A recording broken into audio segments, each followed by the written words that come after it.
Friends, मैं मनीष और आज की वीडियो का हम शुभारंभ करेंगे अपने अगले टॉपिक से, जो कि है हमारा क्या, प्लांट मॉर्फोलॉजी। ठीक है, प्लांट मॉर्फोलॉजी का मतलब होता है पादप आकारिकी। ठीक है, मॉर्फोलॉजी का मतलब होता है जब भी हम किसी व्यक्ति के या किसी पादप के बाहरी संरचना के बारे में पढ़ते हैं तो हम उसे क्या बोलते हैं, आकारिकी। ठीक है, आकारिकी का मतलब होता है जब हम बाहरी संरचना के बारे में पढ़ते हैं। बाहरी संरचना का मतलब होता है फ्लावर के बारे में पढ़ोगे, रूट के बारे में पढ़ोगे, स्टेम के बारे में पढ़ोगे। ठीक है, तो हम उसे क्या बोलेंगे, पादप आकारिकी। तो फिर चलिए देखते हैं इसमें अपना पहला क्वेश्चन आज की वीडियो का। पहले क्वेश्चन में पूछा है मूलांकुर मतलब रेडिकल के अतिरिक्त पौधे के किसी भी भाग से विकसित होने वाली जड़ें कहलाती हैं। तो कहने का मतलब है ये रेडिकल क्या होता है। ठीक है, मान लो आपके पास क्या है, एक बीज है, उसको आपने कहाँ घुसा दिया, ज़मीन में। ठीक है, एक बीज लिया आपने, उसको आपने ज़मीन में दबा के रख दिया। ठीक है, तो देखो बीज में एक ऊपर वाला हिस्सा होता है और एक नीचे वाला हिस्सा होता है। ऊपर वाले हिस्से को हम क्या बोलते हैं, प्लूम्यूल, PLUMULE, प्लूम्यूल। नीचे वाले हिस्से को हम बोलते हैं रेडिकल, RADICLE, रेडिकल। ठीक है, इसी का दूसरा नाम या फिर हिंदी में क्या बोलते हैं इसको, मूलांकुर। कहने का मतलब है नीचे वाला हिस्सा होता है रेडिकल, मूलांकुर। ऊपर वाला हिस्सा क्या होता है, प्लूम्यूल। किसका, एक बीज का। ठीक है, या मैं बोलूँ वो बीज जिसमें क्या होने वाला हो, अंकुरण होने वाला हो, या फिर जिसमें क्या आने वाली हो, सीडलिंग। ठीक है, देखो अब जो प्लूम्यूल है, प्लूम्यूल से क्या होता है, जो ज़मीन के ऊपर वाला हिस्सा होता है ना, मतलब जिसमें हमारा तना आता है, तो वो सारा कहाँ से उगता है, इसी पार्ट से, जिसे हम क्या बोलते हैं, प्लूम्यूल। मतलब पेड़ में जो आप देखते हैं, पेड़ का तना देखते हैं या तने से उगने वाली जितनी भी स्ट्रक्चर्स है ना, सबसे पहले तना आता है, फिर तने से क्या आती हैं, छोटी छोटी ब्रांचेस आती हैं, फिर क्या आता है, पत्तियाँ आती हैं। तो वो कहाँ से विकसित होती हैं, इस प्लूम्यूल से। ठीक है, और जब आप पेड़ को देखते हैं तो उसमें जो जड़ें आती हैं वो कहाँ से आती हैं, इस रेडिकल से। मतलब जो पौधे के नीचे वाला भाग है या तो ज़मीन के अंदर वाला जो भाग है जिसमें जड़ें आती हैं वो कहाँ से आती हैं, रेडिकल से। और जो स्टेम आती हैं जो हमारी ज़मीन से ऊपर की तरफ उगती हैं वो कहाँ से आती हैं, प्लूम्यूल से। अब सामान्यतः तो यही होता है कि रेडिकल से क्या निकलेंगी, जड़ें, इस वाले हिस्से से जड़ें निकलती हैं। लेकिन अगर कभी इस रेडिकल की जगह से, अगर हमारे इस रेडिकल की जगह से अगर जड़ें नहीं निकलती हैं तो हम इसे क्या बोलेंगे, तो देखो, तो हम इसको क्या बोलेंगे, अपस्थानिक मूल, मतलब adventitious root, ADVENTITIOUS, adventitious roots बोलेंगे। ठीक है, आगे देखो अगला क्वेश्चन है मूलांकुर से विकसित होने वाली जड़ें कहलाती हैं। अब वो जड़ें बताओ जो मूलांकुर से निकलती हैं। ठीक है, ये हमारा रेडिकल है, यहीं से ही जड़ें निकलेंगी, तो हम इन्हें क्या बोलेंगे, अपनी मूसला जड़ें बोलते हैं। ठीक है, या फिर इंग्लिश में बोले तो tap root, TAPROOT, tap root system. ठीक है, तो हम इसे क्या बोलते हैं, अपनी मूसला जड़ें बोलते हैं। ठीक है, जो कि हमारी कहाँ से निकलती हैं, रेडिकल से। अगला क्वेश्चन है श्वसन मूल, मतलब वो मूल का मतलब होता है जड़ या वो रूट जो हमारी किस में मदद करती हैं, रेस्पायरेशन में, RESPIRATION, रेस्पिरेशन मतलब श्वसन क्रिया या फिर सांस लेने में क्या करती हैं, मदद, किसको, प्लांट्स को। तो वो हमारी मिलती हैं जूसिया में। ठीक है, अब ये जूसिया क्या होता है, जूसिया एक पौधे का नाम है या एक प्लांट का नाम है जिसमें क्या होता है, पानी में नीचे ये उगता है। इसमें क्या होती है, यहाँ पे ऐसे होती हैं कुछ जड़ें होती हैं, जड़ों में क्या होता है, एक ऊपर का ना एक स्ट्रक्चर होता है, ये वाला स्ट्रक्चर, इसमें क्या होता है, हवा भरी होती है। ठीक है, और ये काम क्या करता है, ये एटमॉस्फेयर से हवा लेता है और प्लांट्स को प्रोवाइड करता है, मतलब इस जूसिया को प्रोवाइड करेगा, जूसिया नाम के पौधे को। ठीक है, तो इसमें हमें क्या देखने को मिलती है, श्वसन मूल है, मतलब इसकी रूट्स जो हैं वो मॉडिफाई हो गई हैं, किसमें, श्वास लेने के लिए। ठीक है, चलते हैं फिर अपने अगले क्वेश्चन की ओर। अगला क्वेश्चन हमारा जो हमारा दहलिया है, दहलिया की जड़ें जो हैं वो कैसी होती हैं, तो वो होती है हमारी कंदिल और पुलकित। दहलिया का स्पेलिंग ये होती है DAHLIA। दहलिया का मतलब है, आपने फ्लावर देखा है ना, एक दहलिया का फ्लावर, तो ये उसी की बात है, उसी की जड़ों की बात हो रही है। कैसी होती है, कंदिल और पुलकित। दहलिया का एक प्लांट होता है ना।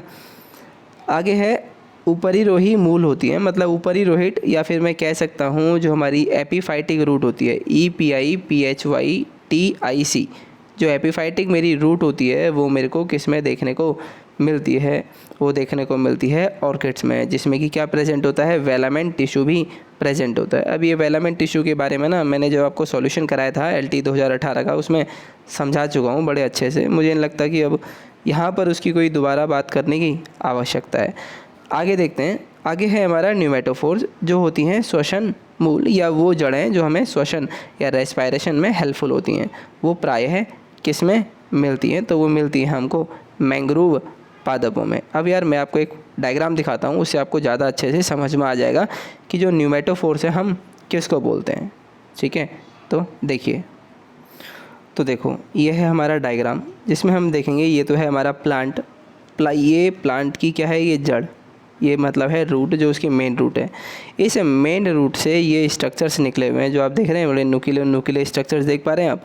तो जो ये नुकीले स्ट्रक्चर्स हैं ना, इन्हीं को हम क्या बोलते हैं, न्यूमेटोफोर्स, जो कि क्या करती है, एटमॉस्फेयर में जो भी हमारी गैसेस होती हैं, या ऑक्सीजन होती है या कार्बन डाइऑक्साइड होती है, उसका क्या लेते हैं, इस्तेमाल करते हैं, मतलब रेस्पायरेशन करते हैं, मतलब श्वसन में क्या होता है, बहुत अहम भूमिका ये निभाते हैं। कौन, न्यूमेटोफोर्स, जो कि क्या है, ये ऐसे जो देख रहे हो ना अब ये लंबे लंबे नुकीले स्ट्रक्चर्स, इन्हीं को बोलते हैं न्यूमेटोफोर्स, जिसके कारण जो पादप हैं अपनी श्वसन क्रिया करते हैं। ठीक है, चलते हैं फिर अपने अगले क्वेश्चन की ओर। अगला क्वेश्चन है हमारा, ऑर्किड्स में विलामेन जड़ें होती हैं, मतलब ऑर्किड्स में जो विलामेन जड़ें होती हैं वो क्या काम करती हैं, तो वो जो क्या करती है, वायु में से नमी को अवशोषित करती है। ठीक है, अगला क्वेश्चन है, निम्नलिखित में से कौन सा एक जड़ नहीं है, तो जब आप ऑप्शन देखेंगे तो आलू होता है, आलू क्या होता है हमारा, एक तना होता है, या फिर स्टेम का मॉडिफिकेशन होता है। अगला क्वेश्चन है, अवस्थम्भ मूल मतलब स्टिल्ट रूट, STILT, स्टिल्ट रूट जो है किस में पाई जाती है, तो जब आप ऑप्शन देखेंगे तो जिसमें चावल भी है, गन्ना भी है, मूंगफली भी है, चना भी है, तो आप देखेंगे जो हमारा क्या होता है, गन्ने में स्टिल्ट रूट पाई जाती है। गन्ने के अलावा ये मेज मतलब मकई के पौधे में भी मिलती है। ठीक है, स्टिल्ट रूट। आगे देखते हैं प्रॉप रूट, जिसे हम बोलते हैं स्तंभ मूल। स्तंभ मूल का मतलब है, एक मान लो एक प्लांट है, ठीक है, एक अच्छा खासा एक प्लांट है हमारा, इस प्लांट में से एक टहनी निकली, इस टहनी में से एक जड़ निकली और वो ज़मीन में दोबारा चली गई। ठीक है, प्लांट है, प्लांट की क्या है, एक ये स्टेम तना है, तने में से एक जड़ निकली और वो ज़मीन में धंस गई, जिसने क्या किया, इस तने को क्या किया, सपोर्ट प्रोवाइड किया। ठीक है, तो ये रूट जो है वो हमको इसे बोलते हैं प्रॉप रूट। ये हमको किस में देखने को मिलती हैं, या फिर ये किस टाइप की जड़ होती है, तो ये जो होती है वो होती है हमारी अपस्थानिक जड़ें। ठीक है, देखो आगे चलते हैं। अगला क्वेश्चन है, जड़ें विकसित होती हैं, जो हमारी जड़ें हैं वो किससे विकसित होती हैं, तो जड़ें जो हमारी विकसित होती हैं वो हमेशा किससे विकसित होंगी, बताओ, अभी आपको बताया था मूलांकार से।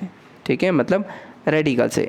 अब बताओ गाजर क्या है, गाजर एक जड़ है, तना है, पुष्प है, या फिर पुष्प क्रम है, तो जब भी हम गाजर की बात करेंगे मतलब कैरेट, वो क्या होती है, एक रूट होती है।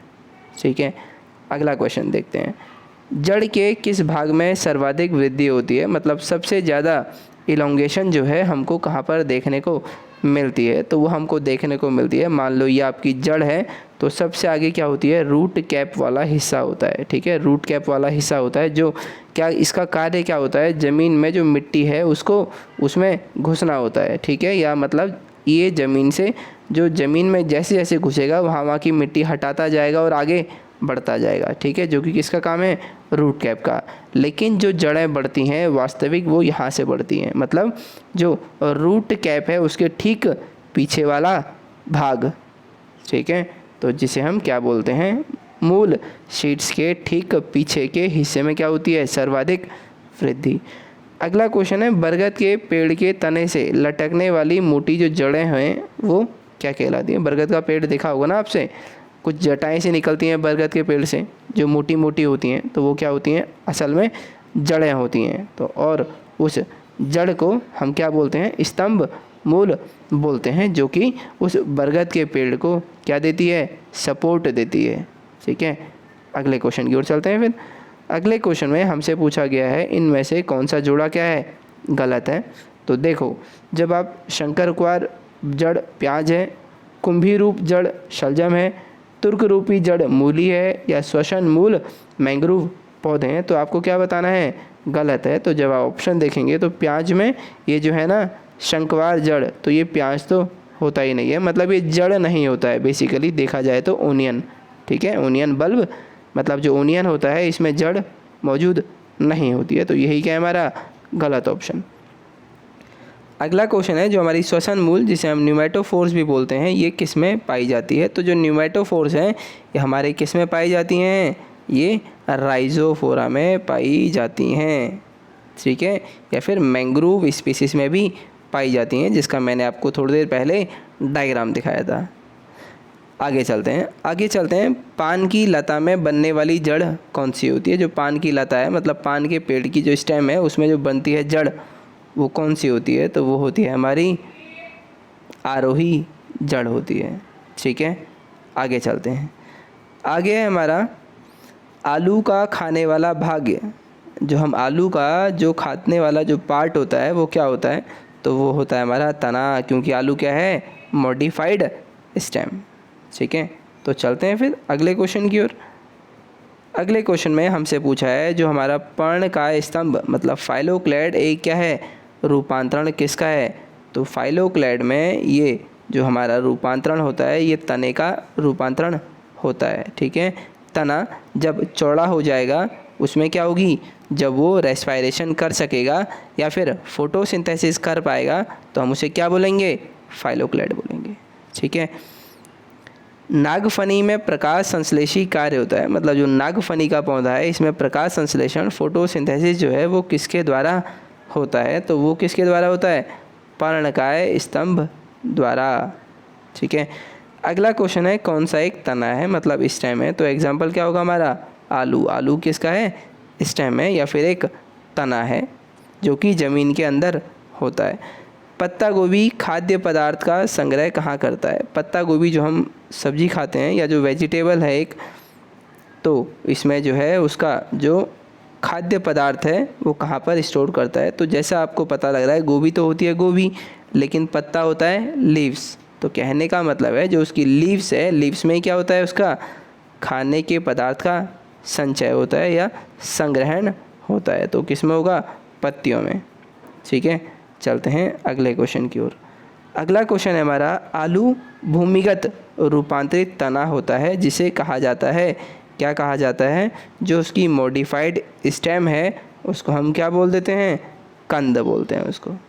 ठीक है, आगे देखते हैं। इनमें से कौन सा तने का रूपांतरण नहीं है, प्याज का बल्ब, शकरकंद का कंद, आलू का कंद या अरबी का घन कंद। तो हम जब भी देखेंगे जो तने का रूपांतरण नहीं है उसमें हम देखेंगे जो हमारा शकरकंद है ये जो क्या है, तने का रूपांतरण नहीं होता है। शकरकंद बोले तो स्वीट पोटैटो, मीठा आलू, स्वीट पोटैटो, POTATO। ठीक है, स्वीट पोटैटो। आगे देखते हैं, इनमें से कौन सा तना है, कहने का मतलब है स्टेम है वो बताओ। तो स्टेम जो कि आपको पता है अदरक मतलब जिंजर, जिंजर जो है अदरक GINGER जिसको हम क्या बोलते हैं अदरक, वो क्या होता है हमारा एक तना होता है। ठीक है, आगे चलते हैं। प्याज में खाद्य भाग मतलब प्याज में जो ओनियन है उसमें खाने वाला हिस्सा क्या होता है, तो वो होता है हमारा तना, स्टेम। आगे चलते हैं। आगे देखोगे तो आपको पता लगेगा इसमें पूछा गया है इनमें कौन सा रूपांतरित तना है मतलब मॉडिफाइड स्टेम है। तो आंसर क्या होगा हमारा, आलू। आलू क्या है, मॉडिफाइड स्टेम। अगला क्वेश्चन है, किसकी पत्ती में पर्णदल प्रायः न्यूनीकृत होते हैं, मतलब पर्णदल जो है वो सबसे कम होते हैं या न्यूनीकृत मतलब रिड्यूस्ड हो जाते हैं। ठीक है, तो वो होते हैं हमारे शुष्क कोदभिद में। ठीक है, एपीफाइट्स में। आगे चलते हैं। आगे पूछा है कैक्टस में जो स्पाइन्स हैं मतलब जो कांटे हैं वो किसका और रूपांतरण होते हैं। तो ये जो कांटे हैं ये हमारे रूपांतरण होते हैं पत्ते का। जब आप कैक्टस का पौधा देखते हैं तो ऐसा ही तो देखते हैं, तो इसमें जो कांटे लगे होते हैं चारों तरफ, तो ये होती हैं उसकी पत्तियाँ। जिसकी जो पत्तियाँ होती हैं मतलब लीव्स हैं, वो किस में कन्वर्ट हो जाती हैं, स्पाइन्स में। ठीक है, चलते हैं अगले क्वेश्चन में। अगले क्वेश्चन में पूछा गया है पुष्पों के अध्ययन को हम क्या बोलते हैं। पुष्पों के अध्ययन को क्या बोलते हैं, एंथोलॉजी, एग्रोस्टोलॉजी, फिनोलॉजी या पॉलिनोलॉजी। तो भैया इसको हम बोलते हैं एंथोलॉजी। एंथोलॉजी में हम किसका अध्ययन करते हैं, पुष्पों का। आगे चलते हैं। वे पौधे जिनमें कभी पुष्प नहीं बनते उन्हें क्या कहते हैं। जिनमें कभी भी पुष्प नहीं बनेंगे तो हम उसको क्या बोलते हैं, क्रिप्टोगैम्स बोलते हैं। और जिसमें पुष्प बनते हैं उनको क्या बोलते हैं, फेनिरोग्राम्स बोलते हैं। ठीक है, आगे देखते हैं। पूर्ण पुष्प में पाया जाता है, मतलब जो पूर्ण पुष्प है उसमें क्या पाया जाता है, मतलब कंप्लीट फ्लावर आप किसे बोलोगे। ठीक है, तो कंप्लीट जो फ्लावर है उसमें हमको देखने को क्या मिलता है, सभी चारों चक्र। मतलब चारों चक्र कौन से, सबसे नीचे होगा सेपल, फिर उसके ऊपर होगा पेटल, ठीक है, फिर होगा तुम्हारा एंड्रोशियम या फिर होगा गाइनोशियम। ठीक है, मतलब ये हो गया मेल पार्ट, ये हो गया फीमेल पार्ट, या फिर बोल सकते हो इसको ये स्टेमन, ये क्या हो गया कार्पेल। ठीक है, कार्पेल या पिस्टिल। आगे देखते हैं। पुष्प के जनन चक्र हैं, पुष्प में जो जनन चक्र है वो बताओ। तो वो होते हैं, क्या होते हैं हमारे, पुमंग और जायंग। ठीक है, मतलब मेल पार्ट और फीमेल पार्ट। आगे चलते हैं। आगे पूछा है निम्न में से कौन सा उभयलिंगी फूलों के बारे में सही है। उभयलिंगी वो होते हैं जिनमें दोनों होते हैं, मतलब मेल पार्ट और फीमेल पार्ट दोनों होते हैं। तो कहने का मतलब है जो हमारा ऑप्शन नंबर बी है जिसमें दे रखा है पुंकेसर और अंडप दोनों होते हैं, उन्हीं को हम क्या बोलते हैं, उभयलिंगी। मतलब दोनों क्या होते हैं, उनमें दोनों सेक्स ऑर्गन प्रेजेंट होते हैं। इनमें क्या होते हैं, इनको हम एंड्रोशियम और गाइनोशियम बोलते हैं, या फिर मेल पार्ट को हम स्टेमन बोलते हैं, फीमेल पार्ट को पिस्टिल या कार्पेल बोलते हैं। ठीक है, आगे की ओर चलते हैं। आगे हमसे पूछा है जो हमारा नीला कुरेंजी है, या जो कुरेंजी का पुष्प के 12 वर्ष में एक बार खिलने का कारण। तो मैं आपको बता देता हूँ, एक प्लांट है नीला कुरेंजी, एनसीईआरटी में इसका विवरण दे रखा है। कहने का मतलब है ये ना हर 12 साल बाद क्या देता है, फूल देता है। तो कहने का मतलब है इसमें ऐसा क्या है कि ये हर 12 साल बाद ही फूल देता है। तो इसमें जो फ्लोरिजन है, मतलब ये क्या करता है, ये एक हार्मोन है जो फ्लावरिंग के लिए रेस्पॉन्सिबल है। मतलब ये वो हार्मोन है जिसके कारण पौधों में क्या आते हैं, पुष्प आते हैं। तो इसका श्रावण हर 12 साल बाद होता है, जिसके फलस्वरूप उनमें फूल भी 12 साल बाद देखने को मिलते हैं। लास्ट टाइम इसके जो फूल आए थे वो कब आए थे, 2018 में आए थे। ठीक है, इसके फूल जो होते हैं वो ब्लू कलर या पर्पल कलर के होते हैं। ठीक है, तो देखो इसमें आप 12 साल ऐड करोगे तो मतलब अब आपको 2030 में इसके फल या इसके फूल जो हैं वो देखने को मिलेंगे। आप जिसकी फ्लावरिंग जो देख पाओगे वो 2030 में देख पाओगे अब। ठीक है, तो चलते हैं अगले क्वेश्चन की ओर। अगले क्वेश्चन में संसार का सबसे छोटा पुष्प, तो वो होता है हमारा वोल्फिया। ठीक है, फूल गोभी में पौधे का उपयोगी भाग कौन सा होता है। तो जो फूल गोभी होता है इसमें जो हमारा जो उपयोगी भाग है, या मतलब जिसको हम खाते हैं, वो क्या होता है, पुष्प या फिर ताज़ा पुष्प समूह। ठीक है, आगे चलते हैं। विश्व का सबसे बड़ा पुष्प होता है हमारा रफलेशिया। ठीक है, आगे देखते हैं। जीवन चक्र की दृष्टि से पौधे का सबसे महत्वपूर्ण अंग, जीवन चक्र का मतलब है लाइफ साइकिल, और लाइफ साइकिल तभी होगा जब कोई प्लांट में क्या करेगा, रिप्रोडक्शन करेगा। और रिप्रोडक्शन के लिए क्या चाहिए उसको, फूल चाहिए। और पुष्प ही क्या होता है, रिप्रोडक्टिव पार्ट होता है या रिप्रोडक्टिव यूनिट होता है किसी भी पौधे का। ठीक है, आगे चलते हैं। फिर आगे है परागकोश से वर्तिकाग्र तक पराग का स्थानांतरण कहलाता है। कहने का मतलब यह है, मान लो एक हमारा फ्लावर है, ये क्या है, मेल फ्लावर कहने का मतलब है इसमें क्या होगा, एंथर होगा।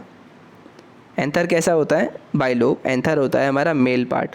और दूसरा फ्लावर है उसमें क्या है, फीमेल पार्ट। जिसमें क्या होती है, नीचे ओवरी होती है, स्टिग्मा होता है, स्टाइल होता है, ठीक है। इसे हम बोलते हैं स्टिग्मा, इसे बोलते हैं स्टाइल, इसे हम क्या बोलते हैं, ओवरी। इसमें बोलते हैं एंथर, ठीक है, और इसे हम, ये सिलेंड्रिकल ट्यूब जैसी होती है स्ट्रक्चर, ठीक है, इसे हम, ठीक है। ये एंथर जो होता है ये होता है बाइलोब। मतलब कहने का मतलब है इसके अंदर क्या बनते हैं, पोलन ग्रेन्स, ठीक है।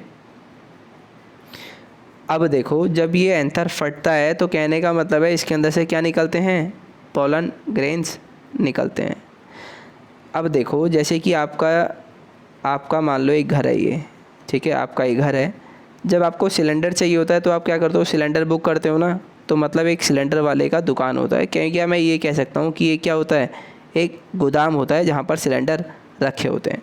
तो जैसे ही आप फ़ोन करते हैं या अपना सिलेंडर बुक करते हैं तो गोदाम से एक व्यक्ति एक सिलेंडर लाके आपके घर ले आता है, ठीक है। वो कौन लाता है सिलेंडर, एक व्यक्ति लाता है, मतलब एक कहने को एक इंसान लाता है, उस गोदाम से सिलेंडर लाएगा और आपके घर में दे जाएगा।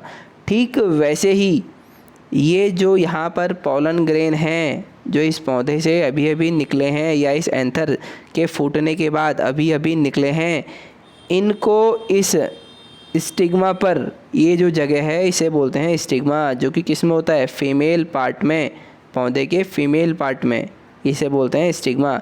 यहाँ पर ले जाने का काम कौन कौन करता है वो कहना चाह रहा है। और इस जो प्रक्रिया है, इस पोलन ग्रेन को इस पुष्प से इस दूसरे पुष्प के स्टिग्मा पर रखने तक की प्रक्रिया को हम बोलते हैं पॉलिनेशन, पॉलिनेशन बोलते हैं, ठीक है, या बोलते हैं हिंदी में परागण, ठीक है, परागण, ठीक है। जैसे ही हमारे में ये इंसान लेके आता है ये सिलेंडर, कहाँ से, गोदाम से हमारे घर तक, वैसे ही सेम इन जो पोलन ग्रेन्स हैं इसको स्टिग्मा पर ले जाने का काम बहुत अलग अलग ढंग से किया जाता है या अलग अलग चीज़ों की सहायता से किया जाता है। उसे हम बोलते हैं पॉलिनेटिंग एजेंट, पॉलिनेटिंग एजेंट। वो एजेंट होते हैं, एजेंट वही होता है ना जो कोई काम करता है, तो वो काम क्या कर रहे हैं, इस पोलन ग्रेन को यहाँ से ले जा रहे हैं और इसके ऊपर ऐसे चिपका दे रहे हैं या इसके ऊपर ऐसे रख दे रहे हैं। और ये क्या है, स्टिग्मा, जो कि क्या है, फीमेल फ्लावर में होता है। और वो एजेंट कौन कौन से हो सकते हैं, वो होती है पानी हो सकता है, वो हवा हो सकती है, वो कोई इंसान हो सकता है, मतलब एनिमल्स हो सकता है, वो एक बैट हो सकता है, चमगादड़ हो सकता है, वो एक बर्ड हो सकता है, मतलब एक पक्षी हो सकती है, वो एक घोंगा हो सकता है, घोंगा का मतलब स्नेल हो सकता है, ठीक है, और ऐसे भी बहुत सारे और भी हो सकते हैं, ठीक है। तो कहने का मतलब मेरा यही था। या क्या हो सकती है, हवा भी हो सकती है, WIND, विंड, मतलब हवा की मदद से भी ये जो पोलन ग्रेन है ये एंथर से लेके स्टिग्मा तक पहुंच सकते हैं। प्रक्रिया का नाम होगा पॉलिनेशन, परागण। और जो ये ले जाने वाले ये जो हैं एजेंट, इनको हम बोलते हैं पॉलिनेटिंग एजेंट्स बोलते हैं, जो कि क्या है, हवा, पानी, कोई जंतु या हमारा चमगादड़ या कोई पक्षी या घोंगा, ये सब हो सकते हैं, ठीक है। अब देखो परागकोश से वर्तिकाग्र तक पराग का स्थानांतरण क्या कहलाता है, तो ये जो है ये हमारा क्या कहलाएगा, परागण, मतलब pollination, transfer of pollen grains from the anther to the stigma of another plant, this whole process is called pollination, ठीक है। अब है एनिमोफिली। अभी मैंने आपको बताया था ना कि पॉलिनेशन होता है। अब कौन सा व्यक्ति क्या क्या ले जाता है, अब उसकी प्रक्रिया को हम देखेंगे, ठीक है। प्रक्रिया जो है इन क्वेश्चन के माध्यम से बताऊंगा आपको, ठीक है। तो जो एनिमोफिली होता है, जब मेरा एक एंथर को इस स्टिग्मा पर कौन ले जाएगा, विंड, हवा लेकर जाएगी, तो हम उसे क्या बोलेंगे, एनिमोफिली, ठीक। या एनिमोफिली वो टाइप का पॉलिनेशन है जिसमें हवा लेके जाती है इस पोलन ग्रेन को स्टिग्मा के ऊपर, ठीक है। तो कहने का मतलब है अब ये कौन लेके जा रहा है, इन्हीं के आधार पर क्या है इनका वर्गीकरण या मतलब टाइप ऑफ पॉलिनेशन, या मतलब पॉलिनेशन का टाइप एजेंट के हिसाब से, ठीक है। एंटोमोफिली में कौन ले जाता है? तो भैया देखो, जो हमारा एंटोमोफिली है, एनिमोफिली तो होता है हमारा विंड से, हवा से, ठीक है। जो एंटोमोफिली होता है ये होता है हमारा इंसेक्ट से, मतलब कीटों के द्वारा। चमगादड़, इनके द्वारा जो पॉलिनेशन होता है इसे हम क्या बोलते हैं? काइरेप्टोफिली। और जूफिली जो होता है उसमें जो हमारे जंतु होते हैं वो क्या करते हैं? पॉलिनेशन करते हैं, ठीक है। और ऑर्निथोफिली होती है जब पक्षी लेकर जाएंगे हमारे किसको? पोलन ग्रेन को एंथर से स्टिग्मा तक, तो हम उसे क्या बोलेंगे? ऑर्निथोफिली। जब कौन लेके जाएगा? पक्षी, ठीक है। ये हम बोल सकते हैं बर्ड्स। तो देखो फिर आगे चलते हैं। आगे हमसे पूछा गया है जल द्वारा परागण। कहने का मतलब है जब पानी ले जाएगा किसको? एंथर को, कहाँ? स्टिग्मा के ऊपर, तो हम उसे बोलेंगे क्या? हाइड्रोफिली, ठीक है। जो परागण बंद पुष्प में होता है। अब कहने का मतलब है एक मान लो पुष्प है, ये हमेशा क्या रहता है? बंद रहता है। ये पुष्प है, मैंने बना दिया बंद है, पुष्प बंद है। इसी में देखो अब एक मेल पार्ट है और एक क्या है? फीमेल पार्ट है, ठीक है। ऐसी तो होता है फीमेल पार्ट, नीचे ओवरी होती है, बीच में ये होता है, ऊपर क्या होता है? स्टिग्मा। ये मेल पार्ट है और ये फीमेल पार्ट है। अब कहने का मतलब है जब यहाँ से एंथर जाएगा फीमेल पार्ट में, तो हम इसको किस टाइप का पॉलिनेशन बोलेंगे? जो कि एक बंद फूल में होता है। तो बंद फूल में क्या होता है? क्लिस्टोगेमी। और हमसे खुले फूल में पूछता तो आंसर क्या होता? चास्मोगेमी, CHASMOGAMY, चास्मोगेमी। अब जो मैंने अभी शब्द लिए हैं ना, आपको बताया था ऑर्निथोफिली, जूफिली, तो इसको हिंदी में भी इसी नाम से जानते हैं, ठीक है। इसमें हिंदी इंग्लिश में इतनी कंफ्यूज होने वाली दिक्कत नहीं है। चास्मोगैमस वो होते हैं जो फूल खिलते हैं, और क्लिस्टोगैमस वो होते हैं जो फूल नहीं खिलते हैं। NCERT में दे रखा है, मेरे ख्याल से शायद चैप्टर नंबर 2 है, ठीक है। देखना, पढ़ना, समझना आराम से। पर परागण लाभदायक होता है क्योंकि इसके कारण होता है, मतलब पर परागण का मतलब होता है क्रॉस पॉलिनेशन। तो ये अच्छी संतान मिले, इसलिए हम क्या करते हैं? क्रॉस पॉलिनेशन करते हैं प्लांट्स में, ठीक है। आगे देखते हैं। वर्तिकाग्र मतलब स्टाइल सदैव खुरदुरा और चिपचिपा होता है। तो कहने का मतलब है जो हमारा स्टाइल है वो क्या रहेगा? खुरदुरा और चिपचिपा। इनको कहना चाहिए था यहाँ पर स्टिग्मा, इन्होंने स्टाइल शब्द मुझे लगता है कि गलत दिया है, ठीक है। क्योंकि जो हमारा फीमेल पार्ट है, कहने का मतलब है वही होना चाहिए खुरदुरा और चिपचिपा, ठीक है। देखो वो खुरदुरा और चिपचिपा किस में मिलता है? तो जो हमारे वायु परागित पुष्पों में, ठीक है। मतलब जिसमें जो पोलन ग्रेन को कौन लेके जाएगा? हवा लेकर जाएगी। कहाँ पर? स्टिग्मा के ऊपर। तो मान लो अगर ये क्या हुआ? ये चिपचिपा नहीं हुआ तो क्या होगा? हो सकता है ये हवा से यहाँ से उड़ जाएं। कौन? एंथर, जो कि यहाँ पर गए हैं। लेकिन अगर ये क्या रहा? ये चिपचिपा ये पदार्थ इस पर लगा हुआ है और ये क्या है? थोड़ा खुरदुरा है, तो क्या करेगा? ये पोलन ग्रेन जो इसके ऊपर गया हुआ है ये इसमें चिपक जाएगा। किस में? या तो स्टिकी सरफेस में। स्टिकी सरफेस मतलब जो इसका चिपचिपा पदार्थ है उसमें चिपक जाएगा, और साथ में ही क्या है? खुरदुरा है। तो मतलब कहने का मतलब है ये आसानी से यहाँ से उड़ के कहीं और नहीं जा सकता है, ठीक है। इसीलिए जो विंड पॉलिनेटेड फ्लावर्स होते हैं उनकी खासियत होती है कि उनका जो स्टिग्मा है या जो फीमेल वाला पार्ट है वो क्या होता है? चिपचिपा और खुरदुरा होता है, ठीक है। आगे चलते हैं। आगे है घोंघा द्वारा जो परागण होता है उसे क्या बोलते हैं? उसे हम बोलते हैं मेलाकोफिली। देख लेते हैं। जो हमारा घोंघा है मतलब स्नेल के द्वारा जो परागण होगा उसे क्या बोलेंगे? मेलाकोफिली। आगे चलते हैं। सुगंधित पुष्पों में परागण किसके द्वारा होता है? जो हमारे सुगंधित पुष्प होते हैं उनमें किसके द्वारा होता है? इंसेक्ट के द्वारा होता है, मतलब कीट द्वारा होता है। क्यों? कीट पुष्पों की खुशबू सूंघ के उनके पास जाते हैं और इसके फलस्वरूप उनके शरीर पर या उनकी बॉडी पर क्या चिपक जाते हैं? हमारे पोलन ग्रेन, एंथर से पोलन ग्रेन चिपक जाते हैं उनकी बॉडी पर। अब ये कीट मान लो इस पौधे से उठ के किसी दूसरे पौधे पर चला गया और वो संयोग से क्या हो गया? वो फ्लावर जो है या उसमें क्या हो, फीमेल पार्ट हो, तो ये उस पर फीमेल पार्ट पे चिपक जाएंगे क्या, एंथर, और उसमें क्या करा देंगे, फर्टिलाइजेशन। ठीक है, चलो फिर अगले क्वेश्चन की ओर। अगले क्वेश्चन में हमसे पूछा गया है जो परागगण मतलब पॉलन ग्रेन्स हैं वो क्या होते हैं, तो वो होते हैं हमारे अपूर्ण विकसित नर युग्मोद्भिद। युग्मोद्भिद को बोलते हैं हम गैमेटोफाइट। ठीक है, तो कहने का मतलब है जो हमारा पॉलन ग्रेन है इसको हम किस नाम से जानते हैं, इसको हम जानते हैं immature, IMMATURE, immature, MALE, male gametophyte, GAMETOPHYTE। ठीक है, इमैच्योर गैमेटोफाइट बोलते हैं इसको। ठीक है भाई, अगला क्वेश्चन है कीट द्वारा परागित फूलों के परागण होते हैं, इंसेक्ट द्वारा जो पॉलिनेशन होता है उसमें जो पराग कण होते हैं वो कैसे होते हैं, तो वो होंगे हमारे एक तो चिपचिपे होंगे और एक क्या होंगे, सूक्ष्म मतलब रफ होंगे। ठीक है, पॉलन ग्रेन्स रफ होते हैं। ठीक है, चलते हैं फिर अगले क्वेश्चन की ओर। अगले क्वेश्चन में दिया गया है निषेचन क्रिया है। मान लो जो हमारी निषेचन है इसकी क्रिया क्या होती है, तो वो होता है जब नर युग्मों का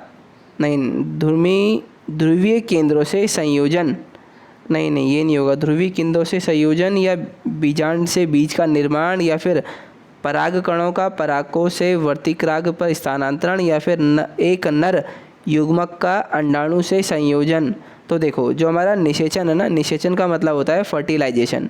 तो फर्टिलाइजेशन तब हम बोलते हैं जब हमारा एक मेल गैमेट फीमेल गैमेट के साथ अटैच होता है या दोनों जब एक दूसरे से जुड़ जाते हैं तो हम उसे क्या बोलते हैं, फर्टिलाइजेशन, जिसे हम हिंदी में क्या बोलते हैं, निषेचन। तो इस हिसाब से हमारा आंसर क्या होगा, ऑप्शन नंबर ए, एक नर युग्मक का अंडाणु से संयोजन। ठीक है, अगला क्वेश्चन है निषेचन के पश्चात बीजों के बीजावरण विकसित होते हैं। कहने का मतलब है जब फर्टिलाइजेशन हो गया तो हमारा जो सीड है, सीड के बाहर जो उसकी कोटिंग है, जो दो कोट होते हैं, बाहर वाले को हम बोलते हैं टेस्टा, अंदर वाले को हम बोलते हैं टैगमन। ये किससे निर्मित हुए हैं, तो ये हमारे निर्मित होते हैं किससे, अध्यावरणों से, जिसे हम क्या बोलते हैं, इंटेग्यूमेंट। जो हमारे फ्लावर के या जो हमारे एम्ब्रियो के इंटेग्यूमेंट्स होते हैं वो कन्वर्ट किस में होते हैं, फ्लावर में भी बोलना गलत ही रहेगा कि जो हमारा डेवलपिंग हिस्से में जो इंटेग्यूमेंट्स होते हैं, ओव्यूल में, ओव्यूल के आउटर पार्ट में होता है ना इंटेग्यूमेंट्स। जब आप ओव्यूल बनाएंगे, जब आप ओव्यूल बनाते हैं तो आप ऐसे बनाते हैं ना इंटेग्यूमेंट्स, ऐसे ही बनाते हो ना कि बीच में तुम्हारा फीमेल गैमेटोफाइट होता है, इसके बाहर तुम्हारा ये होता है, ये तो बाहर इंटेग्यूमेंट्स होता है, ये होता है आउटर इंटेग्यूमेंट्स, ये होता है इनर इंटेग्यूमेंट्स। तो जब फर्टिलाइजेशन होने के बाद जब यहाँ पे मेल भी पहुँच जाता है, इसमें फर्टिलाइजेशन हो जाता है, तो ये आउटर इंटेग्यूमेंट्स किस में बन जाता है, सीड के बाहर के हिस्से में, और इनर इंटेग्यूमेंट से बन जाएगा सीड के अंदर का हिस्सा, और बीच में क्या हो जाएगा तुम्हारा, बीज। सीड के अंदर की कोटिंग को बोलते हैं टैगमन और बाहर की कोटिंग को क्या बोलते हैं, टेस्टा। ठीक, सही से समझा देता हूँ, देखो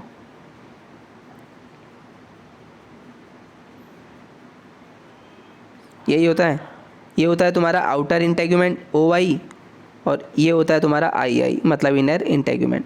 जब इसमें फर्टिलाइजेशन हो जाएगा तो हमारा क्या बनेगा, बीज बनेगा, वो हमारा बीच में है, ये है हमारा सीड। ठीक है, क्योंकि ovule converted into seed and ovary converted into fruit. ठीक है, तो देखो इसके बाहर जो बाहर वाली लेयर थी, जो आउटर इंटेग्यूमेंट थी, ये क्या बनाएगी, इसका बाहर का हिस्सा। अब इसका नाम क्या हो जाएगा, टेस्टा, क्योंकि ये सीड के बाहर की कवरिंग है तो हम इसको बोल देंगे टेस्टा। पहले हम क्या बोलते थे इसको, आउटर इंटेग्यूमेंट, तो इससे क्या बन जाएगा, टेस्टा। और जो अंदर वाली थी इसको हम क्या बोलते हैं अभी तक, इनर इंटेग्यूमेंट्स। ये क्या बन जाएगी, इसके अंदर की लेयर बनाएगी, इसे हम क्या बोलते हैं, टैगमन बोलते हैं। अब TEGMEN टैगमन बोलते हैं। इसको क्या बोलते हैं, TESTA टेस्टा बोलते हैं आउटर इंटेग्यूमेंट्स को। बस इतना ही था और कुछ नहीं था। आगे देखो, आगे है डबल फर्टिलाइजेशन किसका लक्षण है, तो भैया डबल फर्टिलाइजेशन जो होता है वो सिर्फ एंजियोस्पर्म का लक्षण होता है। ठीक है, एंजियोस्पर्म का, उसे हम क्या बोलते हैं, आवृत्त बीजी, ठीक है। या आवृत्त बीजियों का लक्षण क्या होता है हमारा, डबल फर्टिलाइजेशन। इसको डिस्कवर किया था S.G. नवाश्चिन ने, NAWASCHIN नवाश्चिन द्वारा डिस्कवर किया गया था। किसमें, LILY लिली एंड फ्रेटिलेरिया, FRATILARIA, ठीक है, लिली और फ्लैटिलेरिया में डिस्कवर किया गया था, ठीक है। चलो फिर आगे देखते हैं। अगला क्वेश्चन हमारा पार्थिनोजेनेसिस, मतलब अनिषेक जनन किस में होता है। तो पार्थिनोजेनेसिस का मतलब होता है जब हमारा जो ओवा है या ओवम है, इसमें बिना फर्टिलाइजेशन के ये क्या बन जाए, कोई भ्रूण बन जाए, या कोई शरीर नया धारण कर ले, या मनुष्य बन जाए, या कोई और अगर हम किसी और इंसेक्ट की बात करते हैं तो उसमें सीधा क्या बन जाए, एक नया एम्ब्रियो बन जाए या नया अडल्ट बन जाए, ठीक है। ओवा जब बिना फर्टिलाइजेशन के क्या बनेगा, एक नया अडल्ट बनेगा या नया एम्ब्रियो में इसका डेवलपमेंट होना चालू हो जाएगा, तो हम इसे बोलेंगे पार्थिनोजेनेसिस। तो कहने का मतलब है बिना निषेचन के अंडाणु का परिवर्धन, ठीक है, इसे हम क्या कहलाएंगे, इसे हम बुलाएंगे पार्थिनोजेनेसिस के नाम से, जिसका बेस्ट एग्जाम्पल है हमारा honey bee, HONEYPEE, honey bee, ठीक है। और उसमें भी जो हमारे ड्रोन्स होते हैं वो इसका एग्जाम्पल है। ड्रोन कौन होते हैं, मेल्स होते हैं, ठीक है। आगे चलते हैं। बिना निषेचन के एक अंडाशय के फल में विकसित होने वाले को कहते हैं। कहने का मतलब है फल है जिसमें बिना निषेचन के एक अंडाशय के फल में विकसित, बिना फर्टिलाइजेशन के अंडाशय किस में बन जा रहा है, फल में, तो भैया उसको हम क्या बोलते हैं, पार्थिनोकार्पी बोलते हैं। पार्थिनोकार्पी वो प्रोसेस है जिससे हमारा क्या बनता है, एक फ्रूट बनता है या फल बनता है, ठीक है। आगे देखते हैं। आगे है हमारा निम्नलिखित में से कौन सा फल अनिषेक फलनीय है। तो हमारा जो फल, जो अनिषेकनीय फल होता है वो कौन सा होता है, वो होता है हमारा केला, ठीक है। आगे देखते हैं। आगे है गूदेदार थैलेमस, किसमें खाने वाला भाग होता है। तो जब भी आप सेब के बारे में पढ़ेंगे, सेब को बोलते हैं हम फॉल्स फ्रूट, क्योंकि इसमें जो खाने वाला भाग होता है वो क्या होता है, थैलेमस होता है, ठीक है।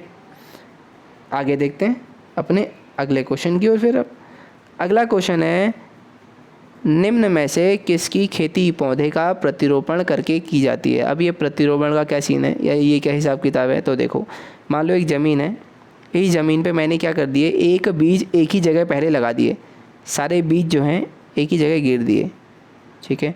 अब क्या हुआ, हफ्ते दिन बाद, 10 दिन बाद, 15 दिन बाद, 20 दिन बाद, जब ये बीज थोड़े थोड़े बड़े होने लग गए, ठीक है, तो साफ सीधी बात है ज़्यादा बीज थे तो ये जो छोटे छोटे पौधे आए हैं ये भी ज़्यादा हो जाएंगे। अब ये सारे कहाँ पे इकट्ठे हो जाएंगे, एक ही जगह, क्योंकि मेरी गलती है, मैंने क्या किए हैं, सारे बीज एक ही जगह डाले हैं। तो अब मैं क्या करूँगा, इसको जो है किसी दूसरी जगह पर या मेरे कहीं पे और खेत हैं तो मैं उनमें भी इनको अपने हाथ में यहाँ से एक एक उठाऊँगा और ऐसे अलग अलग लगाता रहूँगा, ठीक है। ऐसे दूरी दूरी पे मैं लगाता रहूँगा, ऐसे एक पंक्ति में, और अलग अलग इनको लगाता रहूँगा। और ये प्रक्रिया हम किस में करते हैं, धान में। जब धान की रुपाई होती है उसमें भी हम ऐसा ही करते हैं, और प्याज में भी हम ऐसा ही करते हैं, ठीक है। बीजों को एक ही जगह पर डाल दिया, जब वो थोड़े बड़े होने लगे तो उनको इस जगह से दूसरी जगह लगा दिया या फिर पूरे खेत में फैला दिए। इस पूरे को हम बोलते हैं प्रतिरोपण। प्रतिरोपण का मतलब होता है एक जगह से हटा के दूसरी जगह लगाना, ठीक है। और ये हम किस में देखते हैं, धान और प्याज में। ट्रू फ्रूट, ट्रू फ्रूट इसमें से कौन है, मतलब एक सत्य फल जो है वो कौन है, या किस में परावर्तित होता है या किससे परावर्तित होता है। तो देखो, जब भी हम ट्रू फ्रूट की बात करते हैं तो वो हमारा हमेशा अंडाशय से बनता है, ठीक है। अभियासी फल का उदाहरण है, अभियासी फल हम बोल सकते हैं फॉल्स फ्रूट को भी, तो वो हमारा सेब होता है, इसका क्या होता है, एग्जाम्पल होता है, ठीक है। आगे चलते हैं। नारियल और आम एक फल हैं। नारियल एक आम किस तरह के फल हैं। पोम है, बेरी है, ड्रूप है या पीपो है, तो हम जानते हैं वो दोनों क्या होते हैं, हमारे ड्रूप होते हैं। अब कहने का मतलब है कि हम ड्रूप किसे बोलते हैं, तो आइए समझते हैं। मान लो ये क्या है, मेरा फल है, मान लो मैं आम ले लेता हूँ, अभी आम ले लिया मैंने ये, ठीक है। कहने का मतलब है वो फल जिसमें सबसे बीच में क्या हो, गुठली हो, मतलब सीड हो, और क्या हो, बहुत हार्ड। पहली कंडीशन है उसमें क्या होगा, सीड होगा, और वो क्या होगा, हार्ड होगा, HARD, मतलब कठोर सीड तुम्हें देखने को मिलेगा। कहाँ, फल के बीच में। और सबसे बाहर क्या होगी, एक कवरिंग होगी जो इसको क्या देगी, सुरक्षा प्रदान करेगी। और वो क्या होनी चाहिए, बहुत पतली होनी चाहिए, थिन होनी चाहिए, प्रोटेक्टिव कवरिंग होनी चाहिए, थिन होनी चाहिए सबसे बाहर की प्रोटेक्टिव कवरिंग, या जो फल के बाहर जो प्रोटेक्टिव कवरिंग होती है वो कैसी होनी चाहिए, बहुत पतली होनी चाहिए, ठीक है। तो ये दो कंडीशन जिसमें होगी हम उसे क्या बोलेंगे, ड्रू फ्रूट, और ये दोनों हमारे आम और नारियल में होते हैं, ठीक है। आगे चलते हैं। पके हुए आम का खाने वाला योग्य आकारिकी भाग क्या होता है, तो भैया जो आम में जो हम खाते हैं वो खाते हैं मीज़ोकार्प, MESOCARP। मीज़ोकार्प जो होता है वो खाने वाला भाग्य होता है, या फिर हम इसको किसी का भी बोल देते हैं फ्लैशी, FLESHY, फ्लैशी मीज़ोकार्प। और ये क्या होता है, खाने वाला भाग या खाने योग्य भाग, ठीक है। तो ये होता है हमारा मध्य फल भीति। अगले क्वेश्चन की ओर चलते हैं। अगले क्वेश्चन है, नारियल में जो खाने वाला भाग होता है वो होता है हमारा भ्रूणपोष, मतलब एम्ब्रियो को तुम खाते हो, ठीक है। EMBRYO। एम्ब्रियो दो टाइप का होता है इसमें, एक होता है तुम्हारा सेलुलर एम्ब्रियो, दूसरा होता है तुम्हारा एम्ब्रियो जो क्या होता है, वाटर वाला पार्ट होता है, मतलब लिक्विड एम्ब्रियो, ठीक है। जो पानी है नारियल का वो भी तुम्हारा एम्ब्रियो है, और जो पानी के चारों तरफ वाइट वाला हिस्सा होता है वो भी क्या है, तुम्हारा एम्ब्रियो। उस एम्ब्रियो वाइट वाले को हिस्से को बोलते हैं सेलुलर एंडोस्पर्म बोलते हैं, बेसिकली उसको एम्ब्रियो नहीं एंडोस्पर्म बोलते हैं, ठीक है। एंडोस्पर्म जो होता है वो तुम्हारा होता है खाने वाला भाग, किसमें, एम्ब्रियो नहीं एंडोस्पर्म बोलते हैं।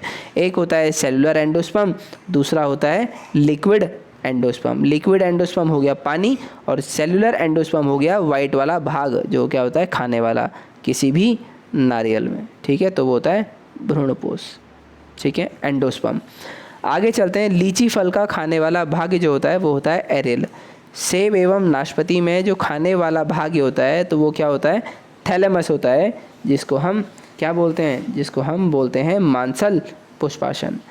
आगे देखते हैं। फूलों का वह प्रकार जिसमें लीची को रखा जा सकता है तो वो होता है हमारा एक बीजी बेरी, नट और हेस्पेरिडियम या ड्रूप।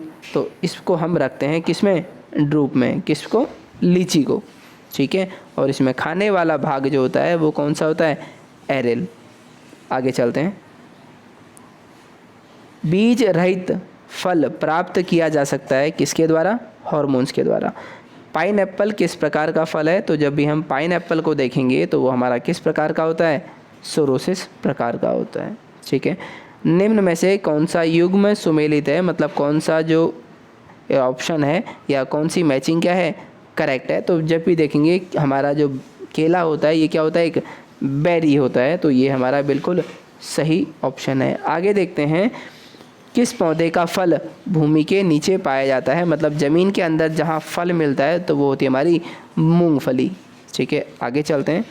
हमसे पूछा गया है नाशपाती मतलब पियर में जो खाने वाला हिस्सा होता है वो कौन सा होता है, तो वो होता है हमारा गूदेदार पुष्पासन, ठीक है। किस पौधे के बीज होते हैं लेकिन फल नहीं होते, मतलब पूछा गया है उसमें बीज होगा लेकिन फल नहीं होंगे, तो वो होता है हमारे जिम्नोस्पर्म। उसका एग्जाम्पल क्या है, साइकस। बीज विकसित होते हैं तो हमारे बीज जो हैं वो किससे विकसित होते हैं, तो ये हमारे विकसित किससे होते हैं, बीजांडों से। भ्रूण किस में मिलता है, जो हमारा भ्रूण है वो हमको किस में देखने को मिलता है, तो जो हमारा एम्ब्रियो है वो हमको किस में देखने को मिलता है, सीड में, मतलब बीज में। आगे देखते हैं। आगे है ऑर्किड।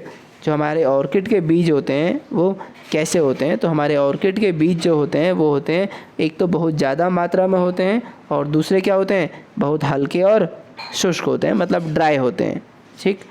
आगे देखते हैं। सामान्यतः अंकुरण के लिए किसकी आवश्यकता नहीं होती है। अंकुरण का मतलब होता है जर्मिनेशन के लिए। तो जर्मिनेशन के लिए जल भी चाहिए, हवा भी चाहिए, टेम्परेचर भी चाहिए, लेकिन प्रकाश की इतनी आवश्यकता नहीं होती है। अगला क्वेश्चन है विविपैरस अंकुरण किस में पाया जाता है। विविपैरस अंकुरण का मतलब है, मान लो एक क्या है, पौधा है, उसमें क्या आ गए, बीज आ गए, लेकिन उस बीज के अंदर एम्ब्रियो भी डेवलप हो गया है, ठीक है, मतलब एम्ब्रियो से भी एक छोटा सा प्लांट आ गया है, तो हम इसको क्या बोल देते हैं, विविपैरस कंडीशन, ठीक है। और ये जो है विविपैरस कंडीशन हमारी किस में देखने को मिलती है, हमारे राइजोफोरा में। अगला क्वेश्चन है हाइपोजियल जर्मिनेशन किस में पाया जाता है। तो हाइपोजियल जो हमारा जर्मिनेशन है ये किस में पाया जाता है, ये पाया जाता है हमारे मक्का में। अगला क्वेश्चन है हाइपोफाइजियल जब मक्का में मिलता है तो ये बताओ एपिफाइजियल किस में मिलता है। तो एपिफाइजियल मिलता है हमारे कैस्टर के सीड में, मतलब अरंडी में। अगला क्वेश्चन है विविपैरी से क्या अभिप्राय है। तो विविपैरी का अभिप्राय है, क्या है, जनक वृक्ष पर लगे हुए फल के भीतर बीजों का अंकुरण, ठीक है, यही दर्शाता है विविपैरी को। चलते हैं अगला क्वेश्चन। अगला क्वेश्चन में मिलता है जो हमारा घटपर्णी है जिसको पिचर प्लांट बोलते हैं कि निम्नलिखित भागों में से कौन सा एक घट में रूपांतरित होता है। घट मतलब पिचर में।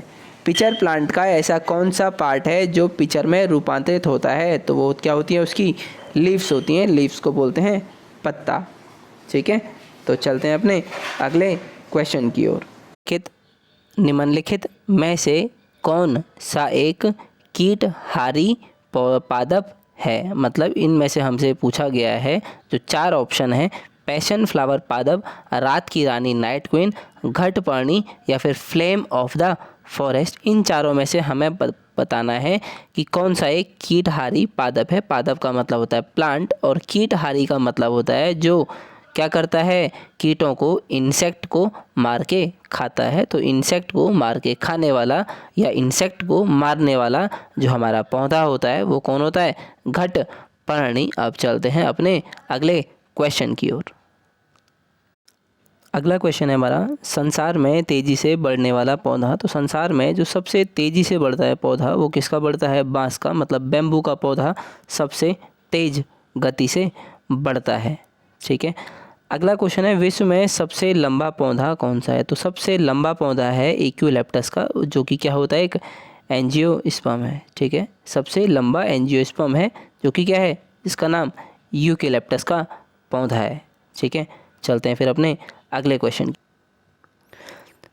अगला क्वेश्चन है हमारा तना स्तंभ होता है। मतलब जो हमारा तना है या जो स्तंभ है ये प्रायः क्या होता है। तो जो हमारा तना होता है ना वो जहाँ सनलाइट आती है उसी तरफ क्या करता है, ग्रोथ करता है, मतलब उसी तरफ उसकी क्या होती है, ग्रोथ, उसकी वृद्धि होती है। इसलिए इसे कहा जाता है धनात्मक है प्रकाशानुवर्ती, ठीक है। तो ये दोनों मतलब धनात्मक पॉजिटिव प्रकाशानुवर्ती कौन होता है, हमारा तना होता है या स्तंभ होता है। देखो अगला क्वेश्चन है या फिर हमारे इस वीडियो का आज का आखिरी जो प्रश्न है वो ये है, किस पादप में तना संचयन तथा चिरकालिता के कार्य करता है, ठीक है। संचयन मतलब स्टोरेज का काम करता है या फिर किसी चीज़ को रेगुलेट करने का काम करता है या एकत्रित करने का काम करता है, और चिरकालिता मतलब लॉन्गेटिविटी के लिए कार्य करता है। तो वो है हमारा जो तना, किसका तना, तो हल्दी की जो स्टेम है वो हमें बहुत ही गुणकारी होती है, लाभकारी होती है, जिसमें संचयन भी होता है और चिरकालिकता के लिए भी हम इसका उपयोग करते हैं। और हल्दी जो कि ये क्या होती है, एंटीबायोटिक होती है। एंटीबायोटिक का मतलब जहाँ पर आपको कहीं पर हो सकता है चोट लग गई हो तो वहाँ पर आप थोड़ा सूखी हल्दी तेल में भिगाकर या सूखी हल्दी का भी लेप लगाते हैं तो आपको जो जल्द ही आपका जो घाव है वो भरने भी लग जाता है। तो हल्दी के होते हैं बहुत सारे गुण भी, और ये दो होते हैं संचयन और चिरकालिकता के लिए भी ये बहुत लाभकारी होता है हमारा हल्दी, ठीक है। तो ये थे हमारे इस वीडियो के क्वेश्चंस। अब हम बाकी आपसे मिलते हैं अगले वीडियो में।